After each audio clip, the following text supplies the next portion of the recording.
मेरा सोसियल मिडियाका साथीहरूलाई है आज म यो भन्दैछु कि जमाना कहाँ पुगिसक्यो होइन, जमाना कहाँ पुगिसक्यो है।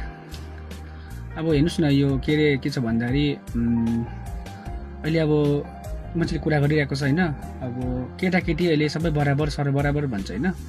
अब मर्दको काम अरूले पनि गर्छ भन्ने कुरा चल्छ होइन, तपाईँले सुन्नुभएकोले कुरा त। अनि म चाहिँ के भन्छु भने नि, ठिकै हो है, हामीले गर्व मान्नुपर्छ है। हाम्रो स्त्रीहरू आज होइन परदेशमा गएर है, चेलीबेटीहरू है, गोर्खे चेलीबेटीहरू परदेशमा गएर मर्दै जत्तिकै होइन काम गरिरहेको छ, कमाइरहेको छ, घर परिवार चलाइरहेको छ है, खुसीको कुरा हो होइन। अनि म चाहिँ यो भन्न चाहन्छु कि हामीले गर्व मान्नुपर्छ है। खुसीको उनीहरूले पनि सायद गर्व मान्छ होला कि आफ्नो घर परिवारको लागि चाहिँ अब के अरे मैले दुःख गर्दैछु, गरी खाँदैछु भन्ने है, सबैलाई लाग्छ, हामीलाई पनि लाग्छ। र सदा यसरी नै तपाईँहरू होइन सुखसँगले होइन स्वस्थसँगले तपाईँले आफ्नो घर परिवार काम गरेर चलाउनुहोस् होइन। हाम्रोबाट आशीर्वाद छ।